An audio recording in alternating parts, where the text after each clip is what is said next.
Donald Trump called immigrants who are illegally in the United States not human in a speech in Michigan on Tuesday, as he intensified his focus on border issues with incendiary rhetoric on his campaign trail. The Republican presidential candidate spoke in Grand Rapids, appearing with several law enforcement officers. He focused on several criminal cases involving suspects who may have been in the country illegally and labeled them as subhuman. The 22-year-old nursing student in Georgia who was barbarically murdered by an illegal alien animal. The Democrats say, please don't call them animals, they're humans. I said, no, they're not humans. They're not humans, they're animals. Trump also described meeting the family of Ruby Garcia, a local 25-year-old murdered last month. Police say a suspect in the case was in the country illegally. Garcia's sister denied the former president spoke with the family, according to local media reports, which also said she was angry about her sister's death being used as a political tool. Trump titled his Michigan speech Biden's Border Bloodbath and warned that chaos would consume America if he did not win the election in November. This is country changing, it's country threatening, and it's country wrecking. They have wrecked our country.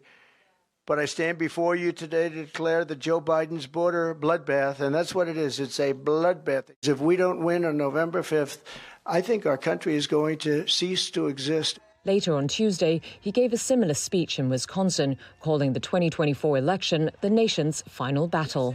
Prisoners, murderers, drug dealers, mental patients, terrorists. Trump frequently claims that immigrants crossing the border with Mexico had escaped from prisons and asylums in their home countries and are fueling violent crime in the United States.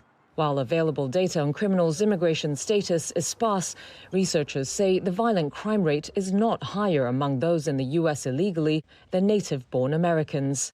Some 38% of Republicans and about 1 in 5 independents say immigration is the country's top issue in a Reuters Ipsos poll released late February. Democratic President Joe Biden's campaign team said Trump is, quote, engaging in extreme rhetoric that promotes division, hate and violence in our country.